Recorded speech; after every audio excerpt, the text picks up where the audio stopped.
డీఎస్గా తెలుగు రాజకీయాల్లో చెరగని ముద్ర వేసిన ధర్మపురి శ్రీనివాస్ కన్నుమూశారు. ఆయన వయస్సు 76 సంవత్సరాలు. గుండె సంబంధిత అనారోగ్యంతో కొంతకాలంగా బాధపడుతున్న ఆయన తెల్లవారుజామున మృతి చెందినట్లు ఆయన కుటుంబ సభ్యులు ప్రకటించారు. కాంగ్రెస్ పార్టీ సీనియర్ నేతగా, మాజీ మంత్రిగా, పీసీసీ మాజీ అధ్యక్షుడిగా డి. శ్రీనివాస్ చాలా కీలకంగా వ్యవహరించేవారు. 1947 సెప్టెంబర్ 27న జన్మించిన డిఎస్ నిజాం కాలేజ్ నుంచి డిగ్రీని పూర్తి చేశారు. 1989లో కాంగ్రెస్ పార్టీ తరపున బరిలోకి దిగిన ఆయన నిజామాబాద్ అర్బన్ నుంచి తొలిసారిగా ఎమ్మెల్యేగా గెలిచారు. తర్వాత 1999, 2004లోనూ ఎమ్మెల్యేగా విజయం సాధించారు.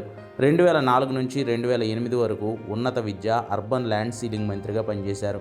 2004, 2009లో ఉమ్మడి ఏపీలో కాంగ్రెస్ అధికారంలోకి రావడానికి వైఎస్తో కలిసి పనిచేశారు డి. శ్రీనివాస్.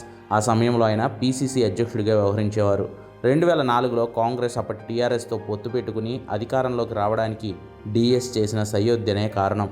రాష్ట్ర విభజన తర్వాత 2015 వరకు ఎమ్మెల్సీగా ఉన్న డిఎస్ ఆ తర్వాత కాంగ్రెస్ మరోసారి ఎమ్మెల్సీ అవకాశం ఇవ్వకపోవడంతో అలిగి పార్టీకి రిజైన్ చేశారు.